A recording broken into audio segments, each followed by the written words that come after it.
اعوذ باللہ من الشیطان الرجیم بسم اللہ الرحمن الرحیم. صاحب صدر، معزز اساتذہ اکرام اور میرے ہم مکتب ساتھیوں، السلام علیکم. پھاڑ پھاڑ بستی، سمندر سمندر تشنگی، کرن کرن تیرگی، چمن چمن خزاں، شہر شہر ویران. صدر علی کار، 14 اگست ہماری زندگیوں میں سب سے اہم دن ہے. اس دن ہم ایک آزاد قوم کی حیثیت سے دنیا کے نقشے پر ابھرے.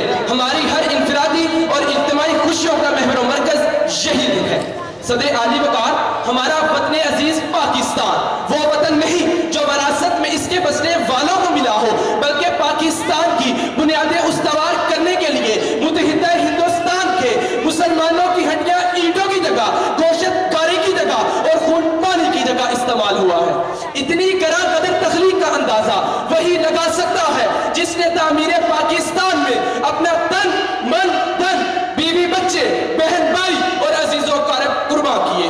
وہ لوگ جنہوں نے خون دے کر اس پھول کو نکھت بخشی، وہ لوگ جنہوں نے خون دے کر اس پھول کو نکھت بخشی، 2-4 سے دنیا واقف ہے، گمنام نہ جانے کتنے ہوں.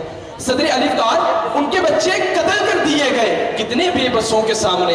ان کے خاندانوں کو مکانوں میں بند کر کے نظر آتش کر دیا گیا. کتنی پاک دامنوں نے نہروں اور کنووں میں ڈوب کر پاکستان کی قیمت ادا کی. کتنے بچے یتیم ہوئے جو ساری عمر اپنے والدین کی شفقت کے لیے ترستے رہے. صدر علی کار، اس کی وادیاں اپنے اندر فردوس کی رعنائیاں لیے ہوئے ہیں. ہرے بھرے اور وسیع اور اس کھیت سونا اگل رہے ہیں. ہم یہ بھی دیکھتے ہیں کہ ہمیں ہر قسم کی آزادی، ہر طرح کا سامان، آسائش و آرائش میسر ہے، مگر ہمیں کبھی نہیں بھولنا چاہیے کہ اس میں سلطان ٹیپو کا خون، سر سید احمد کی نگاہ دوربین، اقبال کے افکار، قائد کی مسلسل جدوجہد اور دوسرے اکابرین کا اثار بھی شامل ہے. ان لوگوں کا مقصد خود مختار اسلامی مملکت کا حصول تھا. اس پاک معطر دھرتی کی تمہید کا دن ہے 14 اگست. اس پاک معطر دھرتی کی تمہید کا دن ہے 14 اگست. محسوس مجھے یوں ہوتا ہے عید کا دن ہے 14 اگست. صدر علی کار،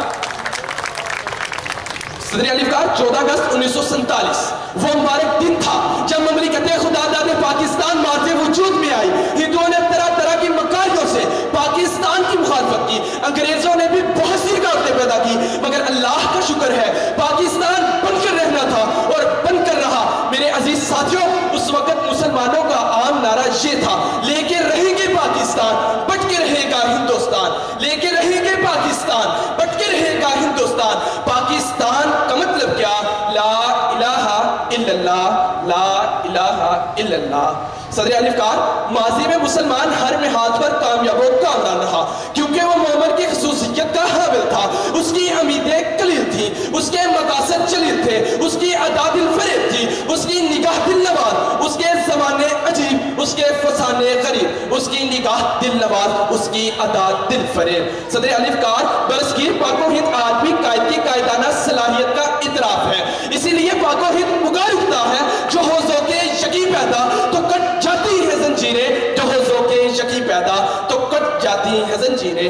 صدر علی کار، اگر اپنے حق اور آزادی کی خاطر قربانیاں دینا مسلمانوں کا درہ امتیاز نہیں تو پھاڑ دیجئے تاریخ کے وہ اسباق جس میں شہید ہونے والے مسلمانوں کی داستان رقم ہے. چھین لیجئے شہیدوں کی بیواؤں سے وہ اعزازات اور بڑھ دیجئے ہندوستان کے کسی محمد شاہ رنگیلے کو، عرب کے کسی حسن بن طواف کو یا کسی میر جعفر کو. نہیں نہیں اے وطن مقدس، ایسا نہیں ہونے دیں گے. ہم اپنے دیش کی پہچان کو مٹنے نہیں دیں گے. ہم اپنے دیش کی پہچان کو مٹنے نہیں دیں گے. یہاں اسلام کا پرچم کبھی جھکنے نہیں دیں گے. یہاں اسلام کا پرچم کبھی جھکنے نہیں دیں گے. اللہ تعالیٰ ہمیں پاکستان کی صحیح معنوں میں خدمت کرنے کی توفیق عطا فرمائے. آمین. آج وہ دن ہے جس دن ہم کو مل کر جشن منانا ہے. آج وہ دن ہے جس دن ہم کو مل کر جشن منانا ہے. ہم نے جو بھی گول کیے ہیں انہیں خوب نبھانا ہے. خون دل دے کے نکھاریں گے رخ بھر کے گلاب. خون دل دے کے نکھاریں گے رخ بھر کے گلاب. ہم نے گلشن کے تحفظ کی قسم کھائی ہے. والسلام. شکریہ. پاکستان.